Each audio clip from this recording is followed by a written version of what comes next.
bienvenue à ce webinaire qu'on a intitulé « 3 dispositifs pour aider les entreprises à recruter et à former ». Pour ce webinaire aujourd'hui, on va aborder 3 dispositifs effectivement, donc le dispositif PCRH, le FNE Formation et Transco. L'objectif, c'est que vous puissiez être en mesure de relayer ces informations en direction des entreprises. On aura 3 intervenants présents aujourd'hui, donc Denis Larcher de la DRETS Pays de la Loire, Catherine Duranton d'Acto, Lopco Acto, et puis Laurent Gambert de l'association Transition Pro Pays de la Loire. Alors, pour démarrer ce webinaire, je vais vous proposer de participer à un sondage. Vous devez le voir apparaître à votre écran. Donc, la question qu'on vous pose, c'est effectivement, est-ce que vous avez déjà conseillé la prestation de PCRH, donc prestation de conseil en ressources humaines? Donc, vous allez pouvoir d'ores et déjà participer au sondage.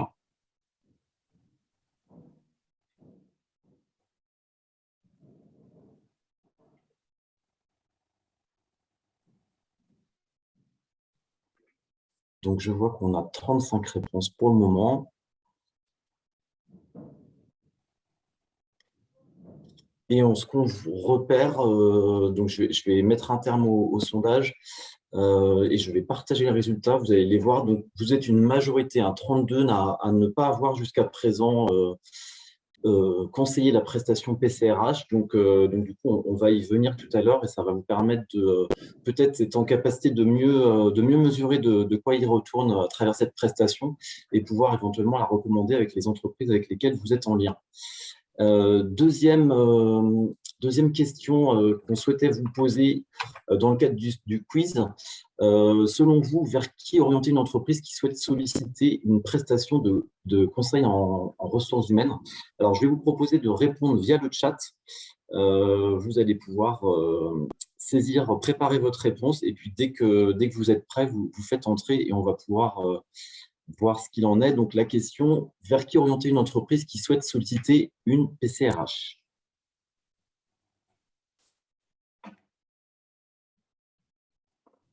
Alors, les réponses arrivent.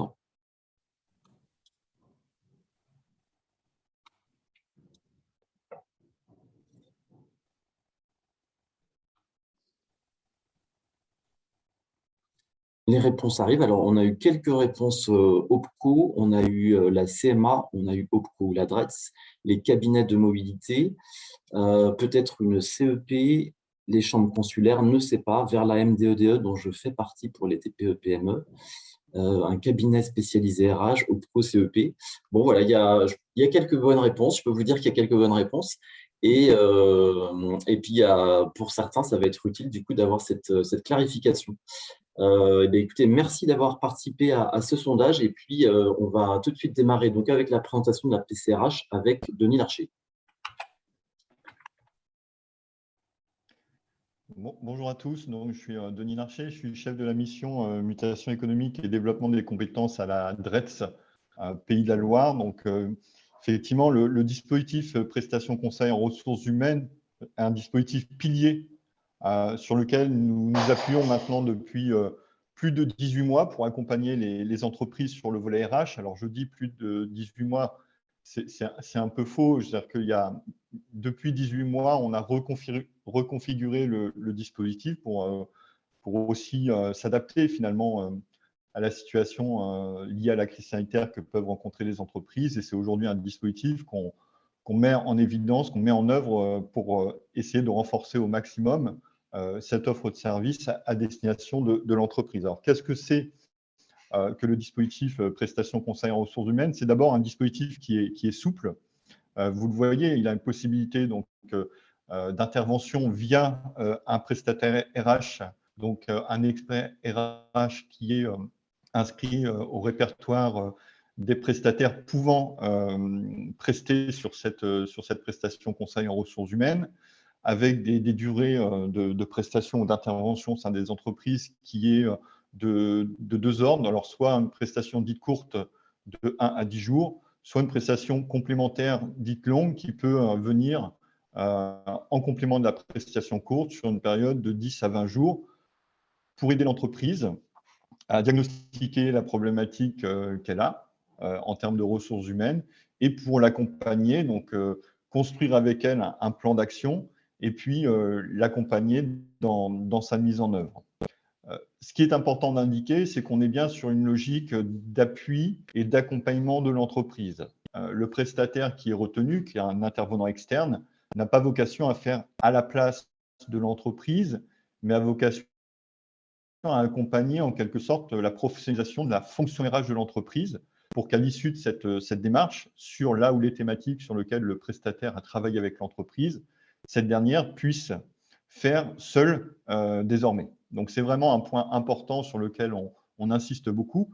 C'est une prestation d'accompagnement, donc c'est vraiment une prestation qui se construit et qui s'opère en quelque sorte avec l'entreprise ou avec la personne en charge des ressources humaines au sein de l'entreprise. C'est un dispositif qui a, je le disais, été revisité donc, en juin 2020 et qui permet finalement, je dirais, d'embrasser l'ensemble des sujets RH au sein de l'entreprise, que ce soit la qualité de vie au travail, le numérique, l'aide au recrutement ou à la fidélisation. On le verra sur une des slides suivantes, mais il y a énormément de thèmes qui peuvent être des thèmes sujets de travail, va pouvoir mobiliser en considération du besoin et de la problématique qui a été mise en œuvre par l'entreprise. Quel est l'interlocuteur principal? Et ça répond à la seconde question que vous posez, le Carrefour-F, c'est l'OPCO, qui est en fait l'intermédiaire pour permettre la mobilisation de cette prestation au sein de l'entreprise. Alors, pourquoi l'OPCO? D'une part parce que c'est simplificateur pour l'entreprise. Cette dernière n'a pas besoin de contractualiser financièrement avec les services de l'État, ce qui est quand même une source de complexité pour elle, le cas échéant. Et l'OPCO va être l'intermédiaire. C'est son rôle premier, en quelque sorte, d'accompagner sur l'ensemble de ces sujets RH. Donc, il va être l'interlocuteur qui va faciliter, le cas échéant, la recherche du cabinet correspondant à la problématique de l'entreprise. Et puis également, va permettre, le cas échéant, de mobiliser des cofinancements de ceux présentés en complément par l'État. Donc, c'est vraiment un intérêt premier qu'il faut mettre en exergue. L'opérateur de compétences, c'est pour nous l'acteur principal qui déploie ce dispositif, puisque on a contractualisé financièrement au niveau de la DRETS et donc de l'État avec l'ensemble des OPCO, ce qui permet à toutes les entreprises d'avoir un interlocuteur quand elles souhaitent mobiliser cette prestation conseil en ressources humaines qui sont abordées dans le cadre de ce dispositif. Une illustration, si vous voulez bien. Je veux bien la slide. Voilà. Alors, on reviendra sur les thématiques, pardon, mais je voulais vous donner effectivement quelques chiffres à date, afin de la consolidation au 31 décembre, mais ça donne à voir effectivement que 320 prestations conseillères en ressources humaines ont été engagées depuis juin 2020. Donc, on voit quand même un dispositif qui a trouvé en quelque sorte son public, avec une cible prioritaire pour les services de l'État, les plus petites entreprises. Et vous le voyez, 276 prestations conseils ont été réalisées dans des entreprises de moins de 50 salariés. Et je dirais même qu'on en a près de 135 qui ont même été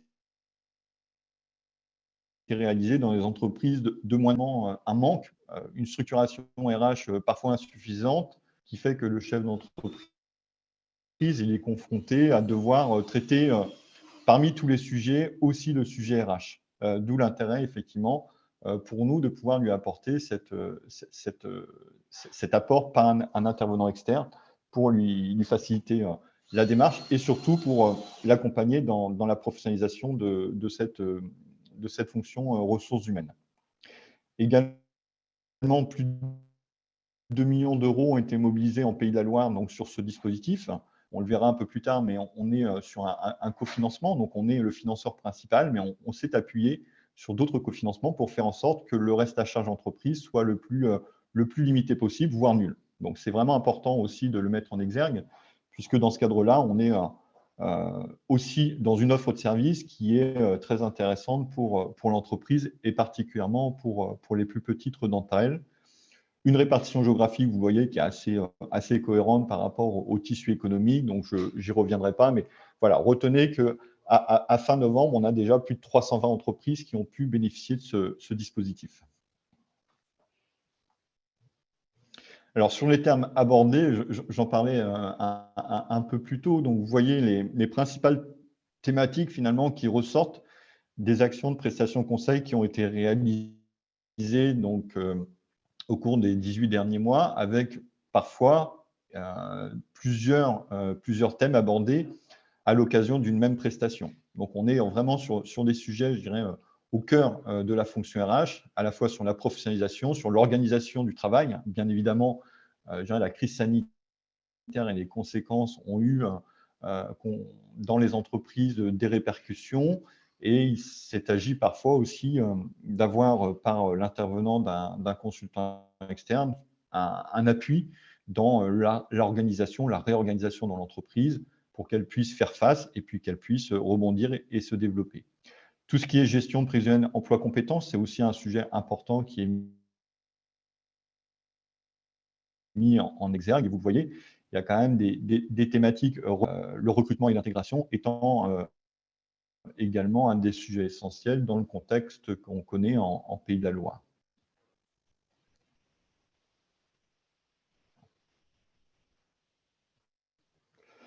Sur les secteurs d'activité, donc vous voyez la large palette de secteurs d'activité concernés. Donc voilà, les entreprises ressortent principalement de ces secteurs d'activité. Donc on a quand même une mobilisation par les entreprises qui est très large, alors qui est permise justement parce que nous avons signé avec l'ensemble des OPCO des conventions financières. Donc aujourd'hui, toutes les entreprises que vous pouvez rencontrer peuvent solliciter le recours au dispositif de prestation conseil en ressources humaines. Évidemment, je ne l'ai pas dit et on y reviendra quand on parlera des financements, mais la cible des entreprises concernées par ce dispositif, pour ce qui concerne l'État, c'est les entreprises d'au plus de 150 salariés, ce qui constitue, vous le savez, la très large part des entreprises, du tissu des entreprises des Pays de la Loire.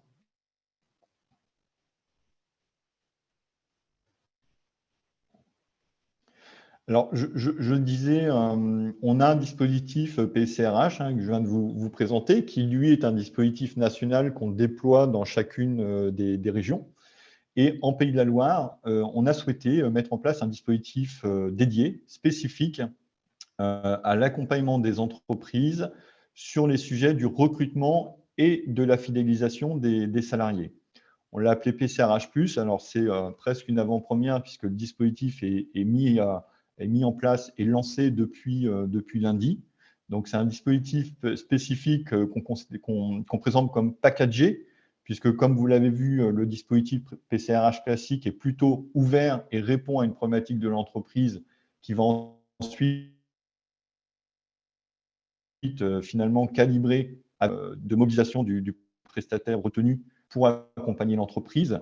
Retenez qu'on est aux alentours en moyenne sur les 320 prestations qui ont été réalisées jusqu'à aujourd'hui. On est à peu près à 6 jours et demi d'intervention par entreprise. Donc, c'est plutôt, vous le noterez, une intervention qu'on peut considérer comme relativement longue, notamment parce qu'on s'adresse quand même à des entreprises de très petite taille qui nécessitent un investissement fort pour les entreprises. Et c'est la raison pour laquelle, en déployant le dispositif PCRH+, on souhaite, sur les deux thématiques retenues, avoir plutôt une approche de réponse immédiate à une problématique identifiée par l'entreprise dans un cadre finalement qui est fermé, puisque le dispositif il s'insère finalement dans une durée qui est comprise de 1 à 2 jours, selon qu'on traite d'une ou de deux problématiques, de l'une ou l'autre des deux problématiques prévues dans ce dispositif spécifique. Ce dispositif PCRH+, il a aussi comme objectif finalement d'apporter une réponse rapide à l'entreprise. Et c'est la raison pour un formulaire de demande qu'il complète directement donc, sur un lien qui est sur le site de l'adresse et auquel vous pourrait bien évidemment relayer auprès des entreprises. Donc l'intérêt, c'est qu'on a essayé d'automatiser le plus possible ce dispositif pour permettre qu'il s'adresse rapidement aux entreprises et qu'il soit simple de mobilisation par les entreprises, sachant que les conditions de financement de cette PCRH+, sont les mêmes que ceux qu'on retient pour la PCRH classique. Donc vraiment un dispositif qui, j'espère, va trouver son public, en tout cas qui nous s'inscrit dans la démarche lancée à l'automne dernier par le Premier ministre pour résorber les tensions de recrutement rencontrées par les entreprises. Et c'est la raison pour laquelle on a ciblé ces deux thématiques, recrutement et fidélisation des salariés, et la volonté finalement d'apporter une réponse à toute entreprise qui est confrontée à une difficulté de cet ordre-là par la mobilisation de ce dispositif qui est, je dirais, en quelque sorte une entrée dans l'écosystème que l'entreprise ne connaît pas nécessairement, qui va lui permettre ensuite d'avoir peut-être un contact privilégié avec d'autres acteurs pour pouvoir traiter de sujets sur un temps plus long.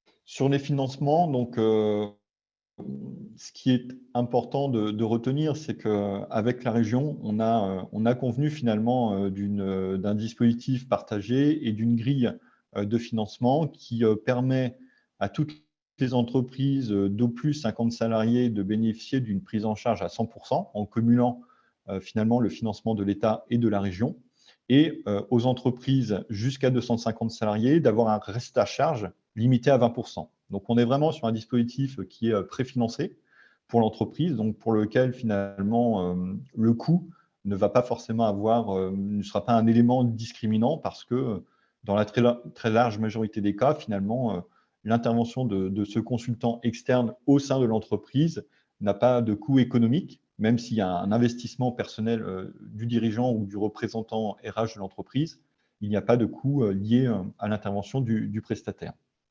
On a déjà mobilisé en Pays de la Loire un peu plus d'1 400 000 € dans le cadre de ce dispositif depuis juin 2020. Et vous le voyez, avec des compléments de financement, majoritairement issus de la région, d'un peu plus de 800 000 €, sachant qu'à ce stade-là, nous, on a globalement mobilisé des enveloppes financières de plus de 2,5 millions d'euros. Et on a répondu en fait à tous les besoins qui ont été sollicités en 2020 et 2021, et on compte faire de même en 2022 pour permettre que ce dispositif continue à se déployer dans les conditions qui ont été arrêtées par ce tableau de financement. Alors, je vois, Monsieur Larcher, une première question dans le chat. Prise en charge pour une association de plus de 299 salariés, point d'interrogation. Alors, le dispositif, oui, bien sûr. Le dispositif PCRH, c'est un dispositif national. Il s'adresse aux entreprises d'au plus 250 salariés. La spécificité Pays de la Loire, et vous le voyez en fait dans ce tableau, c'est la 4e ligne de financement où la région intervient, mais seule, à hauteur de 50% pour celles des entreprises, alors qu'elles soient associatives ou classiques, jusqu'à 299 salariés. Mais pour ce qui est haute en termes d'effectifs salariés, c'est 250. Ok, merci pour cette réponse. Il y avait une autre question, effectivement. Est-ce qu'il y a une possibilité pour une entreprise de cumuler PCRH classique puis PCRH plus? Oui, bien sûr. Alors, l'idée, c'est évidemment que le dispositif PCRH+, qui est un dispositif coup de poing en quelque sorte sur un temps court, puisse, le cas échéant, si la problématique de l'entreprise nécessite une intervention plus longue d'un consultant, venir être complété par le dispositif PCRH classique. On est plutôt dans ce sens-là, parce que l'idée, c'est de donner à voir qu'il existe un dispositif qui peut accompagner l'entreprise. Si la problématique identifiée dans le cadre de PCRH+, n'a pas pu trouver réponse, ou si à l'occasion de l'intervention du consultant, on a identifié d'autres problématiques qui peuvent être des freins à l'entreprise ou qui peuvent nécessiter que l'entreprise puisse être accompagnée, bien évidemment, l'entreprise qui aura pris connaissance finalement des différents interlocuteurs et acteurs qui peuvent intervenir dans l'entreprise pourra revenir devant son CRH classique. Alors, je vois une question aussi sur les documents de présentation. Peut-être on y reviendra tout à l'heure dans la présentation de la boîte à outils l'adresse. Et puis, une question également des rapports succincts en une page pour présenter ces dispositifs auprès des entreprises ou associations. Donc, effectivement, pareil, Marie-Françoise, on y reviendra tout à l'heure donc en fin de webinaire pour vous indiquer où est-ce que vous pourrez retrouver des informations actualisées sur ces sujets. Merci de vos questions et puis n'hésitez pas à continuer à poser des questions. On essaiera dans la mesure du possible de les traiter au fil de l'eau. Je vais proposer maintenant à Catherine Duranton, donc de l'OPCO Acto, d'intervenir en complément et en illustration à la présentation donc, de Denis Larcher sur justement la mise en œuvre de ce dispositif PCRH auprès des entreprises. Oui, merci. Bonjour à tous. Donc, pour ma part, donc Catherine Duranton, donc je suis responsable des projets pour Acto Pays de la Loire. Donc, je vais vous présenter donc très concrètement, deux exemples d'entreprises qui ont pu être accompagnées grâce à PCRH qui ont traversé, en tout cas qui ont été touchés par ce contexte Covid particulièrement. Donc, premier exemple, donc il s'agit d'un Amour de crêpes. Qui est une structure située à Saint-Philbert de Grandlieu, voilà, une TPE, ils sont 10 salariés. C'est une structure qui était spécialisée à l'origine, traiteur en crêperie bretonne, voilà, et qui fait appel à des producteurs locaux, c'est sa spécialité, et qui propose aussi des cours de cuisine, voilà, donc de l'initiation crêpes et galettes, voilà, mais aussi du team building et des formations complète sur ce sujet. Et puis, donc en 2020, l'entreprise a connu les bouleversements en raison de la crise sanitaire. Donc, l'entreprise a dû s'adapter et elle s'est tournée pour cela davantage vers la production de produits destinés aux épiceries fines. Voilà. Du coup, donc ça va être proposer des produits chips de sarrasin, du caramel au beurre salé, des roulés de galettes, des tuiles de crêpes, voilà. Et on va s'adresser aussi au supermarché. Bon, il est 11h, là, je pense que ça va être l'heure du goûter, mais pas encore. Voilà, donc du coup, la conseillère a rencontré donc la structure, le dirigeant, je ne vous cache pas, avec un coup de mou, ça c'est sûr, parce que il a voulu, en tout cas, l'entreprise, elle a voulu s'adapter en se tournant davantage vers la production de produits destinés aux épiceries fines et supermarchés. Mais pour le coup, cette nouvelle organisation, ça a quand même perturbé les équipes. Ça a touché leur métier, parce qu'il s'agissait d'aller sur de nouvelles compétences, sur de nouvelles activités. Donc, certains salariés sont même partis. Donc, pour assurer le développement de ces nouvelles activités, lui, le dirigeant, il souhaitait intégrer des alternants particulièrement parce qu'il avait cette culture, il a cette culture d'intégrer des personnes en apprentissage pour assurer surtout les missions principales de commerce. Donc, comment faire là, le doute s'installe, avoir un coup de mou pour le dirigeant. Donc, la conseillère a posé un premier diagnostic avec le dirigeant de la situation, des questions RH qui pouvaient se poser. Et donc, la conseillère a proposé effectivement un accompagnement PCRH. Et le dirigeant a choisi la structure ETIS, voilà, qui est un cabinet conseil en Pays de Loire, qui a été bien identifié.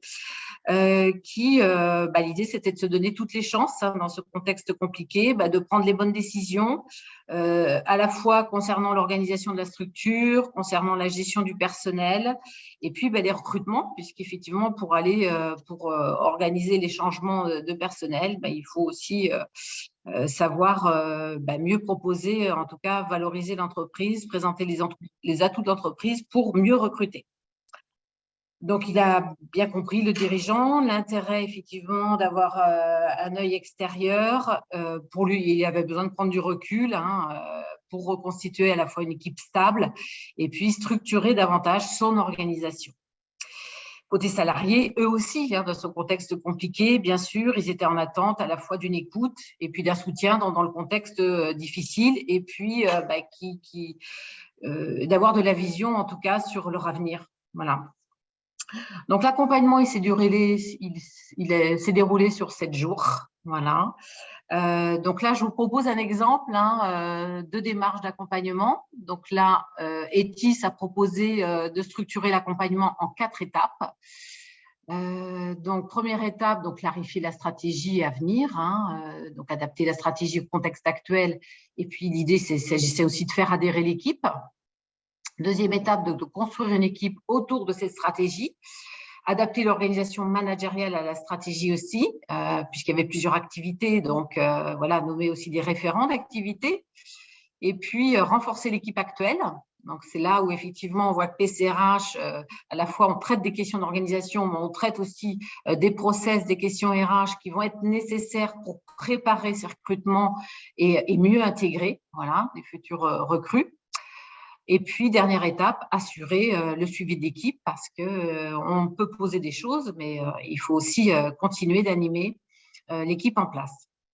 Donc voilà, ça vous donne la structuration, en tout cas, de cette démarche PCRH qui a été proposée auprès de cette entreprise, qui du coup s'est posée à prioriser les actions pour mieux rebondir dans ce contexte de crise. Concrètement aussi, donc en termes d'outils, pour un amour de crêpes, les outils qui se sont mis en place, c'est un référentiel de compétences, des fiches de poste, parce que pour recruter, il faut aussi poser en tout cas les compétences requises, les grilles d'évaluation, rédiger une offre d'emploi, un process d'intégration, un livret d'accueil.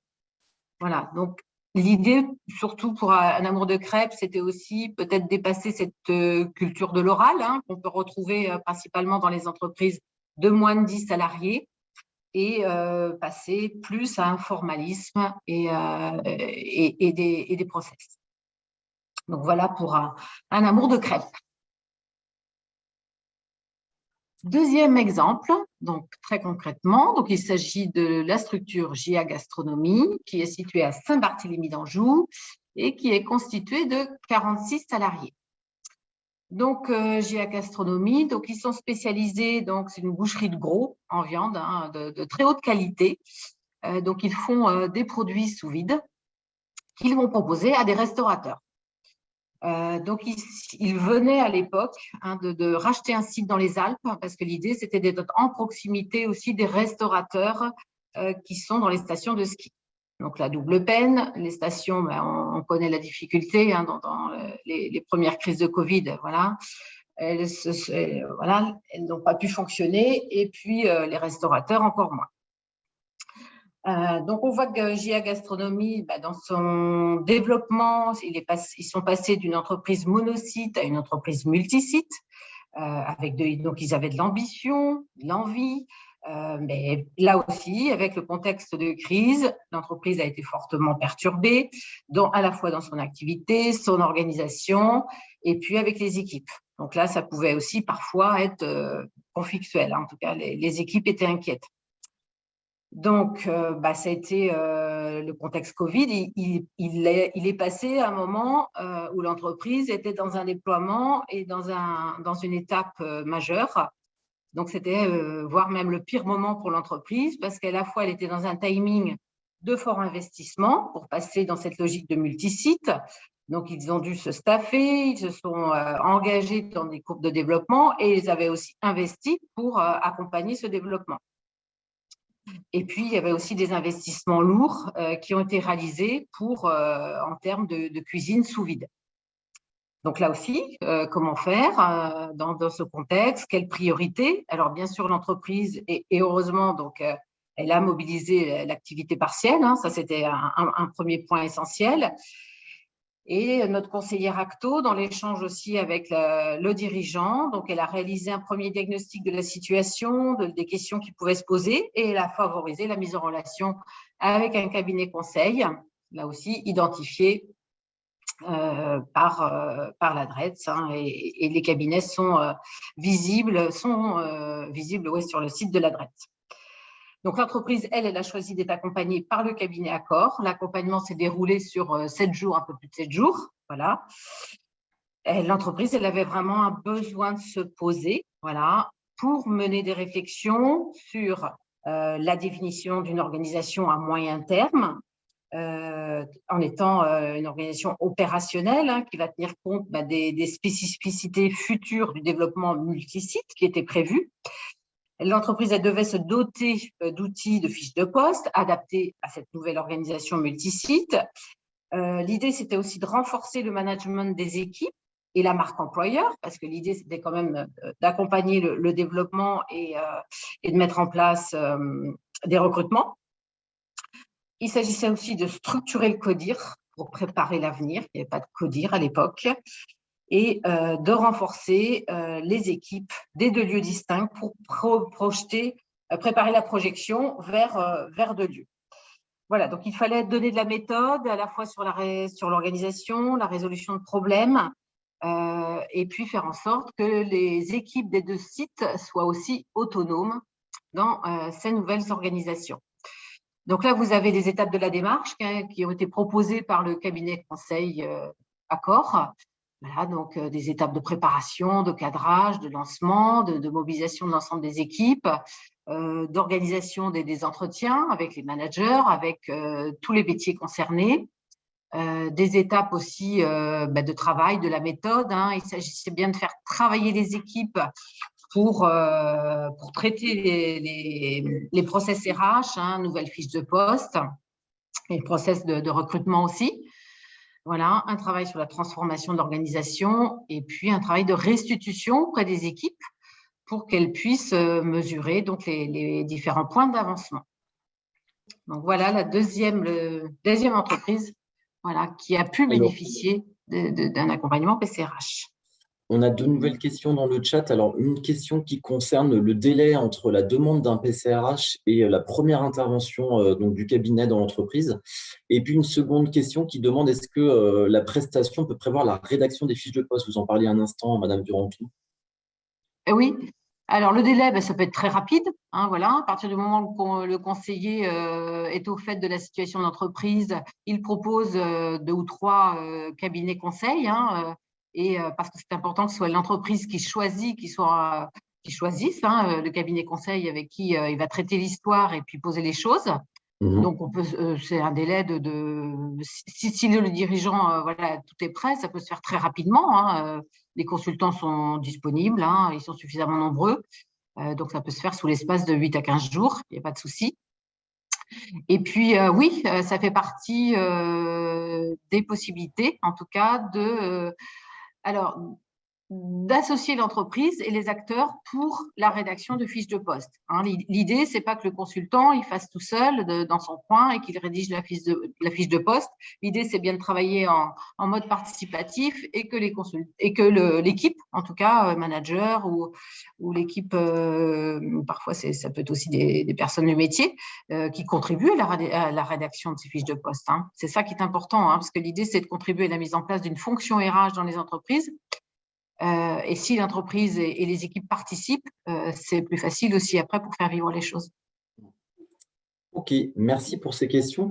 Vous avez quelques éléments sur des témoignages aussi de retour d'entreprise, des verbatims à partager. Je vous propose peut-être d'y revenir un petit peu et puis ensuite on passera donc au deuxième sujet de notre webinaire.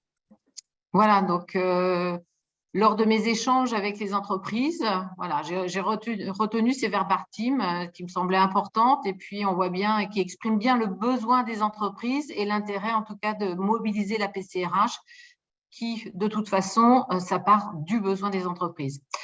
Donc, une des entreprises m'a précisé que l'accompagnement était tombé au bon moment, dans ce contexte de changement. Ils nous ont dit qu'il nous fallait quelqu'un d'extérieur, un expert pour lever la tête du guidon. Mais ça, c'est la particularité des TPE-PME, qui, bien souvent, il faut qu'elles se donnent du temps pour aussi se poser. Un accompagnement très pratico-pratique, parce que parfois, comme j'ai pu vous le dire, le consultant, il va être là pour partager des éléments de méthode et faire en sorte que les outils, ils se créent avec les équipes. L'originalité de PCRH, c'est qu'effectivement, on peut lier différentes thématiques, à la fois les questions d'organisation, et bien souvent c'est un préalable aussi pour aussi construire, traiter les thématiques RH. L'idée, c'est de décoincer les points de tension, de créer du dialogue, de la méthode, une feuille de route, se fixer des priorités. Donc là aussi, si la TPE, le dirigeant, il se pose, c'est bien souvent c'est aussi pour se poser des priorités. Et puis, PCRH, l'entreprise m'a dit, c'est un élan, en fait, une dynamique pour préparer les recrutements et les formations. Voilà. Ok. Merci Madame Duranton pour ces éléments. Effectivement, on comprend bien cette notion d'acquisition d'autonomie aussi pour l'entreprise, de progresser en termes de gestion des ressources humaines. Alors, Denis Larcher, on a d'autres questions dans le chat aussi. Donc, une sur la Sarthe où il y a un dispositif qui s'appelle RH, enfin une structure qui s'appelle RHTPE qui est financée par la DRETS. Quelle relation par rapport peut-être au PCRH justement? Et puis la question de la communication qui est faite en direction des entreprises pour leur faire connaître PCRH. Est-ce qu'il y a une communication qui est faite et si oui, par qui? Oui. Alors, pour répondre à la première question, le dispositif que RHTPE, c'est effectivement un dispositif atypique en Sarthe, alors qui vient finalement être une offre complémentaire qui permet à des très petites entreprises finalement d'avoir un accompagnement. C'est une spécificité de la Sarthe et c'est un outil qui a été mis en place avant la relance de PCRH et qui est maintenu, en tout cas qu'il l'était encore en 2021, qu'il le sera probablement en 2022 parce que ça répond à une vraie spécificité du territoire et c'est la raison pour laquelle on a considéré comme nécessaire de continuer à le cofinancer. Sur peut-être avant la communication, je voulais juste répondre par rapport au délai et compléter le propos de Madame Duranton entre la demande d'une PCRH et la première intervention. Vous indiquez que pour PCRH+, les consultants qui ont accepté finalement de s'inscrire dans la démarche PCRH+, par la signature d'une charte d'engagement spécifique, s'engagent à répondre dans un délai de 5 jours ouvrés entre le moment où ils sont saisis par le co et le moment où ils reprennent contact avec l'entreprise. Donc, c'est vrai que c'est un point sur lequel on a beaucoup insisté. C'est un élément d'engagement de cette charte spécifique PCRH+, pour que le dirigeant puisse très rapidement finalement avoir un retour une fois qu'il a formalisé sa problématique en remplissant le formulaire. Et puis sur la communication, j'ai envie de dire qu'on n'en fait jamais suffisamment assez. Ça, c'est une réalité, mais on a communiqué largement et on y reviendra peut-être tout à l'heure sur le site de la DRETS en illustrant, en mettant un certain nombre d'informations, en le relayant et en laissant les autres acteurs que vous êtes, relayer cette information auprès des entreprises. Je pense que tous les acteurs qui sont en proximité de l'entreprise sont les bienvenus pour pouvoir communiquer sur le dispositif PCRH qui est connu, mais qui mérite encore d'être certainement plus connu des entreprises. Et merci. RHTPE visiblement existe également en Mayenne. Est-ce que c'est maintenu comme en Sarthe? Alors, probablement que c'est le dispositif qui peut-être intervient pour partie en Mayenne, mais à ma connaissance, en tout cas, nous ne cofinancons pas un dispositif spécifique en Mayenne. Ok. Eh bien, écoutez, merci pour ces précisions et merci pour vos questions aussi qui permettent d'expliciter un certain nombre d'éléments sur PCRH. Donc, effectivement, on est sur un webinaire sur les dispositifs pour aider les entreprises à recruter, à former. Donc, on a vu la première étape, la PCRH, qui vise déjà à peut-être préciser, à aider l'entreprise à préciser son besoin. Et ensuite, on va voir donc un autre dispositif qui s'appelle le FNE Formation. Donc, je vous repasse la main, Denis. Oui, merci. Donc, le FNE Formation, c'est aussi un dispositif qui existait, qui préexistait à la crise sanitaire, mais qui a été remis au goût du jour à l'occasion de la crise sanitaire avec un objectif simple. C'est pendant que les salariés étaient en activité partielle, plutôt qu'ils restent chez eux, on se saisissait finalement de ce temps improductif pour leur permettre de bénéficier d'une montée en compétences ou d'actions de formation. Et ça a permis en 2020 et 2021 de former plusieurs dizaines de milliers de salariés dans ce cadre-là en Pays de la Loire, avec des moyens mobilisés qui ont été très significatifs. Alors, j'ai un chiffre national, mais donc ça couvre l'ensemble du territoire, mais c'est près de 400 millions d'euros qui ont été mobilisés au titre du FNE Formation au niveau national. C'est un dispositif qui est inscrit dans le cadre du plan de relance et c'est un dispositif qui se poursuit en 2022, puisque là encore, près de 400 millions d'euros sont mobilisés, mis sur la table pour permettre aux entreprises de bénéficier de financement de l'État pour renforcer le plan de développement des compétences. Les entreprises éligibles, vous le voyez, alors c'est très large, c'est aussi l'intérêt du dispositif qui s'est progressivement élargi. Dans un premier temps, plutôt les entreprises en difficulté ou qui plaçaient leurs salariés en activité partielle ou activité partielle de longue durée. Et puis, progressivement, on a ouvert à celles qui sont confrontées à des mutations économiques, technologiques, aux différentes transitions à l'œuvre aujourd'hui qui nécessitent de repenser les compétences des salariés. Et enfin, aux entreprises en reprise d'activité. Donc aujourd'hui, on a quand même un spectre très large d'entreprises potentiellement éligibles à ce dispositif, qui est là aussi opéré par l'OPCO. Donc c'est l'opérateur de compétences qui est la clé d'entrée pour pouvoir mobiliser ce dispositif FNE Formation, puisque c'est lui qui reçoit au niveau national, puis ensuite qui déploie dans les régions les financements de l'État pour permettre d'accompagner les entreprises et de permettre la formation de leurs salariés.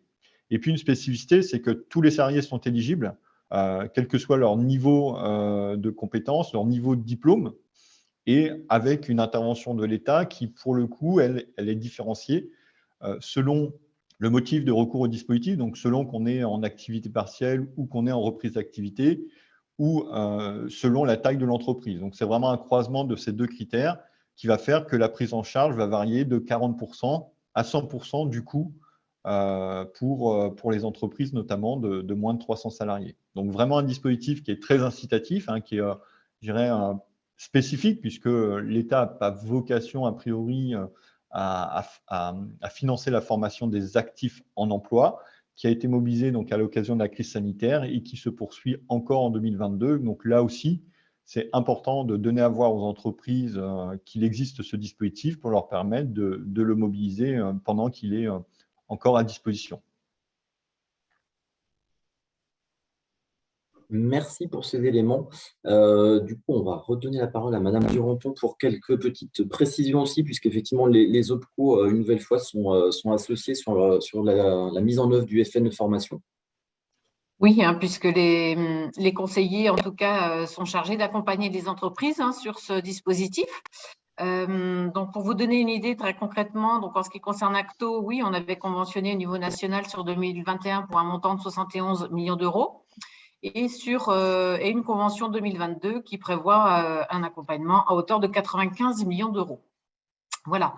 Donc, pour revenir au cas d'un Amour de crêpes et de GIA Gastronomie, et ça fait du lien avec PCRH qui, effectivement, à l'issue des accompagnements, vont faire l'objet de préconisations de formation.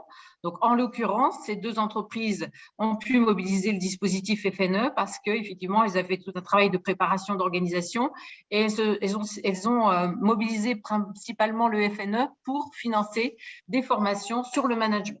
Voilà. Donc, ça vous donne une idée de la nature des actions qui peut se mettre en place. Ok, merci à vous.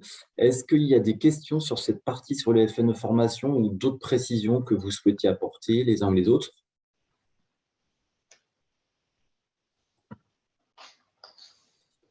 A priori, pas de réaction par rapport à ça.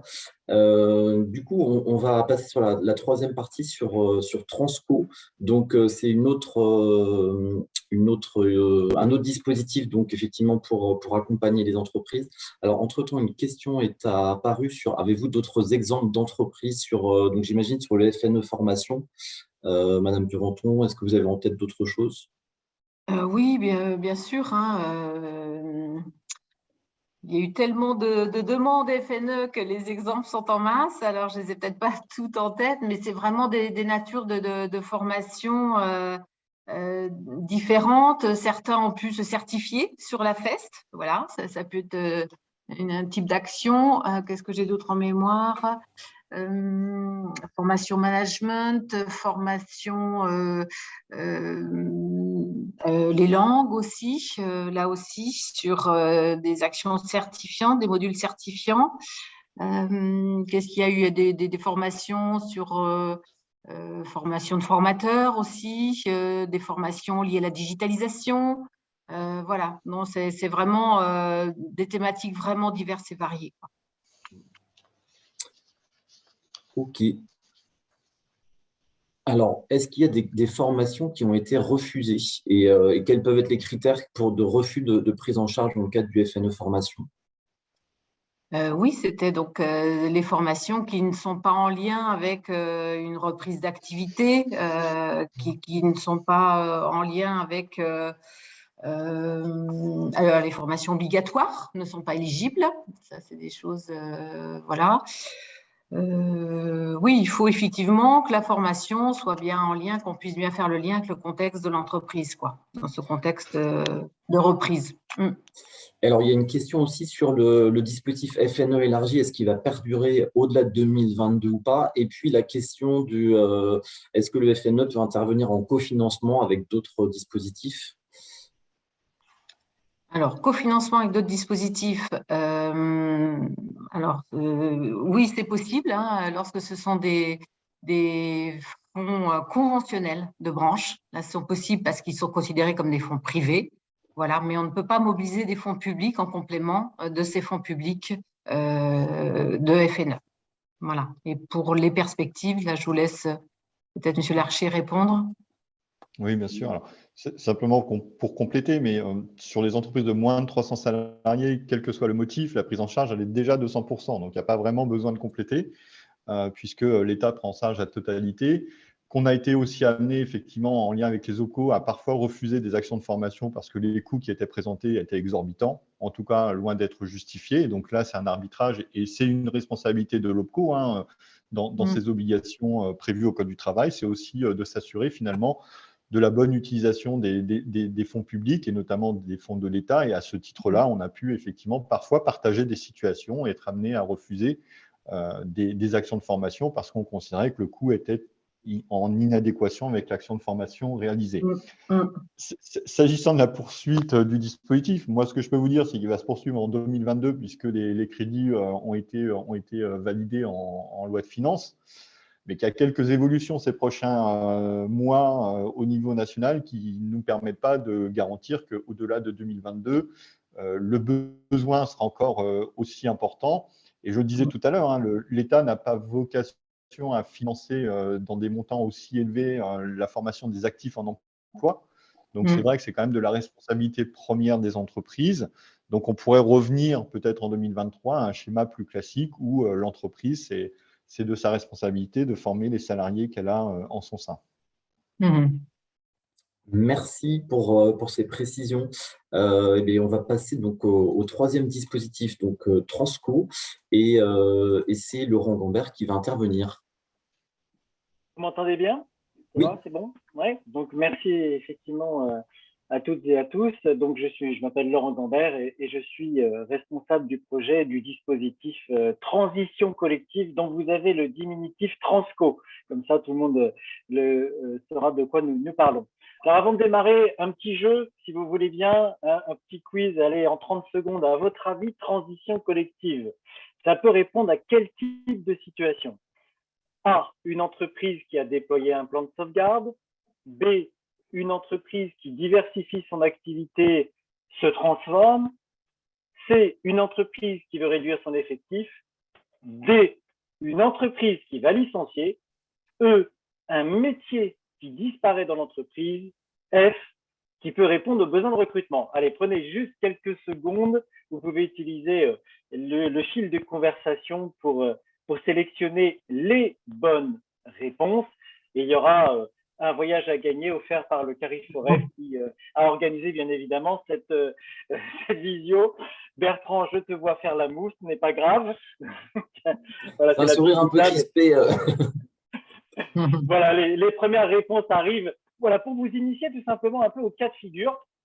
Donc, on vous a présenté la PCRH, on vous a présenté effectivement le FNE. Et maintenant, qu'est-ce que transition collective? De quoi s'agit-il? Comment ça fonctionne?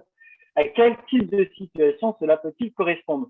Transition collective, c'est encore un outil du plan de relance proposé par l'État. Alors, pour comprendre vraiment la philosophie, d'un côté, on a des salariés qui risquent de perdre leur emploi et l'idée, c'est d'éviter qu'ils perdent leur emploi et qu'on flèche justement ces salariés vers des entreprises qui vont recruter et si possible des entreprises qui vont recruter sur le territoire du salarié.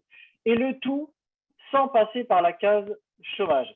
Si je reprends un peu l'exemple que nous a présenté Catherine tout à l'heure avec l'amour de crêpes, imaginez que dans cette transformation qu'il y a eu, qu'il y ait des salariés qui ne se retrouvaient pas dans la transformation. Ils avaient alors le choix soit de démissionner, vous voyez que l'impact est immédiat, il y a un gros risque, insécurité pour ce salarié, ou alors essayer de se former vers un autre métier, vers une entreprise qui pourrait recruter. Eh bien voilà, là vous avez un cas qui aurait pu par exemple être utilisé, correspondre à transition collective, qui aurait pu se rajouter dans le scénario de cette entreprise. Le gros intérêt, c'est que l'État va prendre en charge les salaires de cette entreprise-là. Donc, toutes les entreprises de moins de 300 salariés, l'État va prendre en charge les salaires à 100%. Et les frais de formation vont également être pris en charge à 100%, donc pour les entreprises de moins de 300 salariés. Pour les entreprises de plus de 300 salariés, l'État va déjà participer activement, on vous donnera les plafonds, vous allez les retrouver sur la fiche de l'adresse. Donc, en fait, il y a des paliers entre 300 jusqu'à 1000 salariés, puis après, pour les entreprises de plus de 1000 salariés, j'ai simplement à retenir, plus l'entreprise est grande, plus la participation de l'État va s'amoindrir. Mais c'est déjà une belle participation aux frais de salaire ou aux frais de formation. Quel type de formation? Vous pouvez faire toutes les formations certifiantes. Voilà, donc comme d'habitude, formation inscrite sur le RNCP, par exemple, ou éligible au CPF. Voilà ce vers quoi, parce qu'en fait, l'idée, c'est que les gens sécurisent aussi leur parcours de formation et puissent obtenir un diplôme qui soit bien apprécié sur le marché de l'emploi. Voilà la genèse de transition collective. Et si vous voulez, maintenant, on va partager quelques cas de figure. On va passer la slide juste après pour que vous puissiez bien le repérer. D'abord, voilà, regardez un peu les cas de figure. Je vous en ai donné quelques extraits, hein. Il y en a plein d'autres. Par exemple, une imprimerie. Vous avez vu que dans le secteur de l'imprimerie, il y a beaucoup d'obsolescence de métiers. Vous avez l'imprimerie qui a suivi déjà la transformation informatique. Voilà que maintenant, elle est confrontée au 2.0, l'imprimerie 2.0. Donc, le conducteur offset classique qu'on pouvait effectivement trouver dans le secteur de l'imprimerie, bah, il se retrouve aujourd'hui complètement on va dire, décalé, surtout quand il s'agit de passer de l'imprimerie 2.0. Alors, que faire de ces gens qui ont une belle qualification, qui pourraient aller à d'autres secteurs, moyennant une formation et une formation certifiante? Ben voilà, un cas éventuellement qui pourrait concerner transition collective. Ça peut concerner aussi une entreprise qui a des pertes de clients, des fluctuations d'activité, une baisse de chiffre d'affaires. Je vous donnerai un exemple juste après, très concret. Voilà, forcément, à un moment donné, la feuille de route va nécessiter une restructuration. Et il pourrait y avoir à ce moment-là, donc malheureusement, des métiers qui se transforment ou des postes qui disparaissent. Là, encore une fois, transition collective va pouvoir soulager l'entreprise, d'une part financièrement, mais aussi pouvoir aussi aider ces personnels qui risquent de perdre leur emploi à rebondir ailleurs. Une entreprise qui subit des nouvelles normes, des évolutions réglementaires, vous en avez notamment des évolutions, par exemple, sur les nouvelles normes écologiques. Hein, vous avez aussi la transformation du secteur automobile. Vous savez bien qu'on passe du thermique à l'électrique. Bah, encore une fois, vous avez des salariés qui vont suivre la transformation de l'entreprise. Prioritairement, c'est complètement normal pour rester dans leur entreprise. Mais malheureusement, d'autres qui ne pourront pas effectivement suivre cette évolution. Et comment éviter le licenciement dur, brutal? Pourquoi pas utiliser transition collective? Enfin, vous pouvez très bien avoir des entreprises qui vont très bien aussi, hein. Par exemple, la grande distribution. Et là, vous avez des transformations majeures dans la grande distribution. Je prends souvent cet exemple, mais il parle à monsieur, madame, tout le monde. Les hôtesses de caisse. Nous sommes sur des emplois qui sont déjà plutôt précaires, plutôt à temps partiel, plutôt féminins. Donc, c'est déjà difficile pour ces personnes de décrocher un emploi.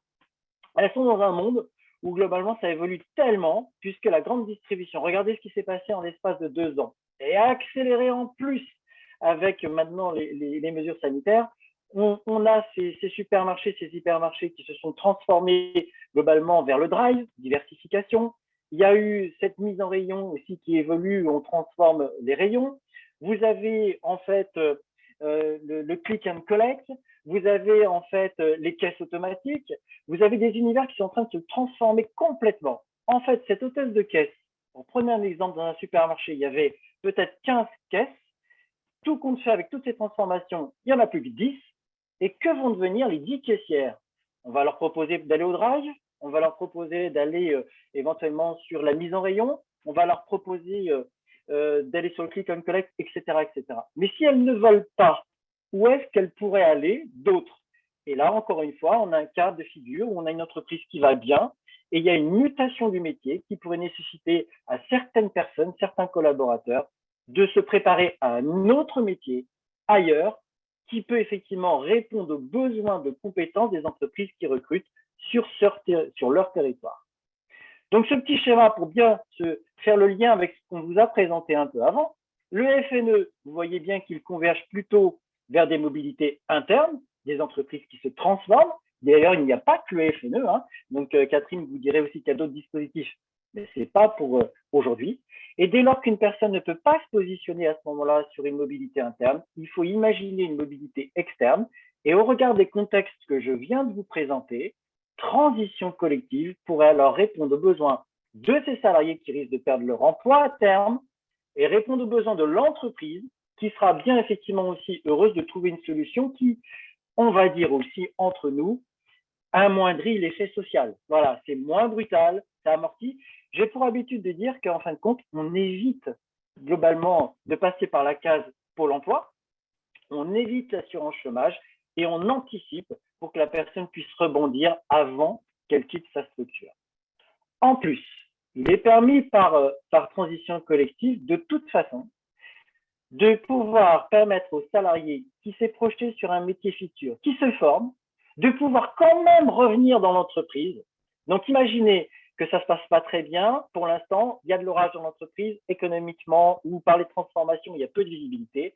Le salarié va quand même se préparer à un autre métier à l'extérieur. Mais si ça va bien, elle aura le droit de revenir dans son entreprise. Donc, vous voyez qu'il y a vraiment tous les filets de sécurité qui sont mis en place. Je vais vous parler d'un cas de figure qu'on a partagé avec Catherine qui est vraiment authentique. Alors, désolé, c'est encore la restauration, mais on voit que ce secteur a été pas mal touché. On a eu un contact d'un cabinet comptable. On est sur un restaurant qui s'appelle La Diligence. On peut en parler parce qu'ils nous ont donné le droit d'en parler. Donc, petit restaurant qui est très, très, très familial, 6 salariés au total qui ont une ancienneté assez longue, puisqu'ils ont entre 15 et 20 ans. Donc, même, le plus tôt, c'est 10 et le plus conséquent, c'est 20. En fait, elle subit depuis 2 ans les différentes crises sanitaires. Il y a un contact du cabinet comptable. Alors, vous voyez, transition collective, en partenariat avec les OPCO, on a communiqué au plus grand nombre. On communique aussi auprès de vous et c'est pour ça qu'on le fait encore aujourd'hui, pour que vous puissiez bien connaître le dispositif et nous alerter. Là, c'est le cabinet comptable qui avait eu l'information et qui dit, ben voilà, je vous informe, j'ai une entreprise qui ne va pas bien. Est-ce que vous pensez que transition collective pourrait répondre à ce besoin? Donc, nous y sommes allés avec Catherine. Voilà, on a eu un diagnostic qui a été fait, comme on vous l'expliquait. On est directement allé là-bas. Et effectivement, on a bien vu qu'au regard de la situation, transition collective allait pouvoir s'appliquer. Ensuite, il y a eu une réunion d'information qui a été faite auprès de ces salariés. Les 6 salariés, on a fait appel au conseil en évolution professionnelle, qui, je vous rappelle, peut être déployé pour ce dispositif. C'est gratuit. Voilà, donc c'est aussi l'intérêt pour cet employeur et c'est aussi intéressant pour les salariés pour qu'ils puissent se dire « Ah, je peux peut-être faire quelque chose avant de décider ». Cette réunion d'information a fait une vraie prise de conscience pour les salariés. Au départ, le chef d'entreprise disait « Monsieur Gambert, franchement, j'ai qu'une personne qui a réagi. Pourtant, je sais que de toute façon, ça va mal se passer pour l'entreprise. Je risque de fermer dans moins de 6 mois. Je n'ai pas l'impression que tout le monde se rende compte de ce qui va se passer. Si vous voulez, faites une réunion d'information avec le CEP, mais bon, eh bien, on a fait la réunion d'information. Au bout de la réunion d'information, et c'est là où c'était très intéressant, le chef d'entreprise a pris la parole pour confirmer ce qui pouvait se passer. en demandant à ses salariés encore une fois de réagir, de ne pas attendre que malheureusement l'entreprise ferme parce qu'elle n'est pas sûre de pouvoir encore tenir très longtemps.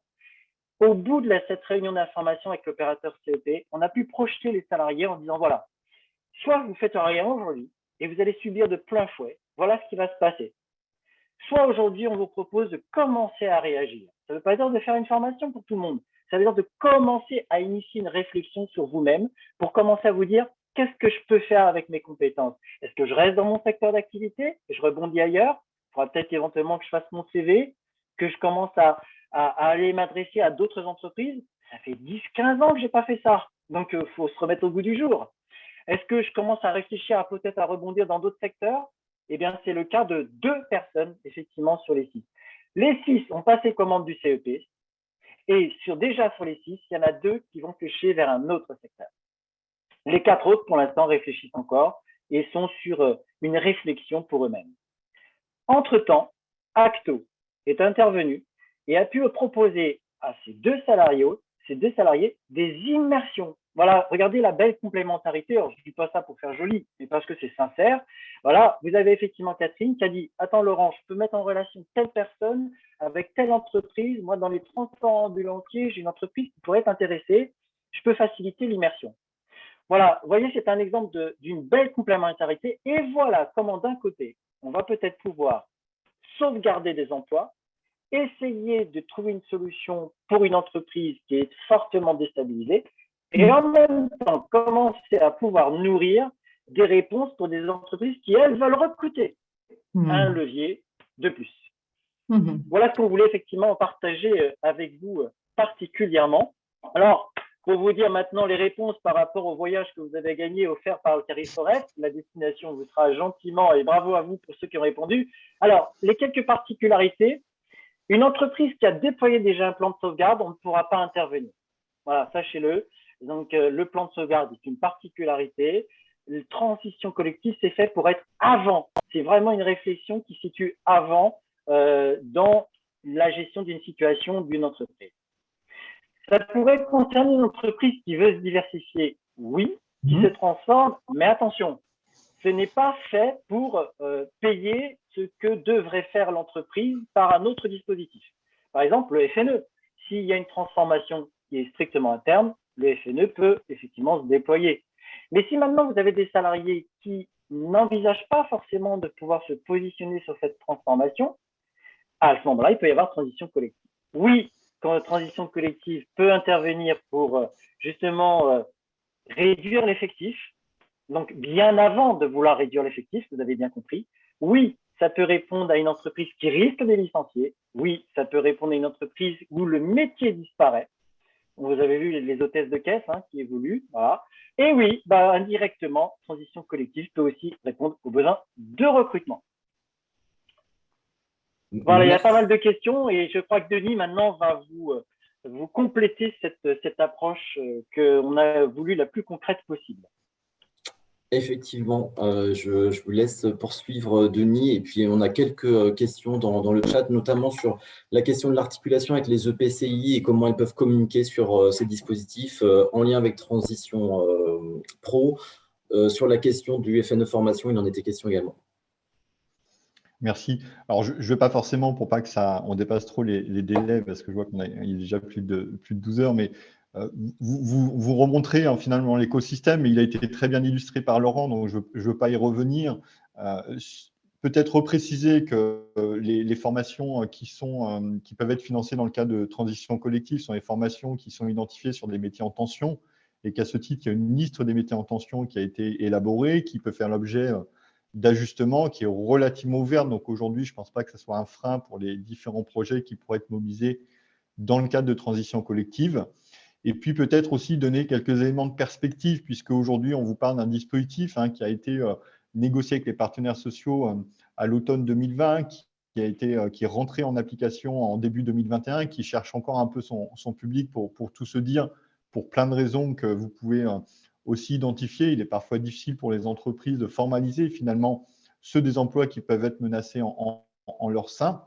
Mais la ministre du Travail souhaite vraiment que ce dispositif s'ancre finalement dans l'ensemble des des outils qui peuvent être mis à disposition des entreprises et des salariés, que ça ne soit pas simplement un dispositif conjoncturel. Et c'est la raison pour laquelle on est dans une démarche un peu d'ouverture pour faire en sorte que transition collective puisse plus facilement être mobilisée par les entreprises. Alors, ça passe par la suspension pour les entreprises de moins de 300 salariés de l'obligation de négocier un accord de GEPP, ce qui était potentiellement un obstacle ou un frein pour peut-être un certain nombre de petites entreprises. Et puis, ça passe aussi par la mise en place d'un dispositif complémentaire alors qui va arriver dans les prochains jours, qui s'appelle transition collective congé de mobilité. Vous savez que les entreprises, quand elles négocient des accords de GPEC ou des ruptures conventionnelles collectives, elles sont soumises à l'obligation de proposer aux salariés donc un congé de mobilité, finalement, qui a la possibilité d'une suspension du contrat de travail du salarié pendant que ce dernier recherche un nouvel emploi dans une autre entreprise. Donc, on est vraiment dans une démarche préalable à un licenciement direct. Et dans ce cadre-là, transition collective va pouvoir être mobilisée. Donc, les financements de l'État prévus dans le cadre de ce dispositif vont pouvoir être mobilisés pour permettre à ceux de ces salariés qui ont, pour le coup, vocation à quitter l'entreprise à l'issue de ce congé de mobilité, de bénéficier du dispositif transition collective et donc à l'entreprise de voir une partie de la rémunération prise en charge pour le salarié qui est en formation et même chose pour les coûts pédagogiques. Mais on y reviendra et on actualisera aussi les différents documents qu'on met à disposition des entreprises ou de vous en tant que partenaire pour faire en sorte que ça soit largement communiqué. Donc, vous voyez un dispositif qui commence à trouver son public et qui est en train de s'ouvrir parce que l'ambition vraiment, c'est de faire en sorte qu'il n'y ait pas de rupture de parcours professionnel pour les salariés et qu'on puisse, à l'occasion de situations que vous rencontrez, et je vois dans le chat les différents commentaires, on est confronté à des entreprises qui sont en recherche de compétences. Donc, ça serait quand même assez surprenant que sur un territoire, on ne puisse pas identifier pour ceux qui risqueraient de perdre leur emploi des opportunités de recrutement qui passent parfois par la nécessité d'une action de formation. Et c'est la raison pour laquelle le dispositif transition collective est bien un dispositif de formation de l'actif pour lui permettre de capter les emplois disponibles sur son territoire. Voilà ce que je voulais en complément peut-être sur le dispositif transition collective. Vous indiquez également qu'il y a un kit qui est à disposition sur WIMI. On parlait tout à l'heure de communication, donc vous voyez un certain nombre d'éléments qui ont été mis en place, à la fois une vidéo de présentation, un questionnaire de guidage quand on est confronté à une interrogation d'une entreprise pour voir quels sont les bons points. Et puis, sachez qu'aujourd'hui, la clé d'entrée qu'on a souhaité simple et unique, c'est l'association Transition Pro avec Laurent Gambert et ses équipes. En 2022, l'État qui souhaite vraiment que ce dispositif fonctionne va recruter des délégués spécialement affectés donc, à l'accompagnement des reconversions professionnelles dans les entreprises pour venir à votre contact, au contact des entreprises et de pouvoir communiquer encore plus fortement. Donc, on aura un délégué par département plus un délégué régional. Donc, on a six personnes qui sont ou qui vont être recrutées pour communiquer, aller à la rencontre des acteurs, des entreprises et faire en sorte que ce dispositif soit connu du plus grand nombre. Voilà. Peut-être, je vous propose, Denis, on va aller directement sur la boîte à outils de l'État, parce qu'on en a parlé tout à l'heure, on a proposé d'effectivement d'aller voir. Vous retrouverez le lien vers cette boîte à outils dans le diaporama qu'on va vous adresser après le webinaire. Donc, en 2-3 mots, effectivement, en allant ici sur donc, appui aux entreprises, on retrouve un certain nombre d'éléments. Donc, le PCRH plus que Denis a présenté tout à l'heure. Et puis ici, la boîte à outils. Je vous laisse en dire un mot, Denis. Oui, bien sûr. Alors, on se dit, on n'est parfois pas suffisamment lisible vis-à-vis des entreprises, vis-à-vis des partenaires.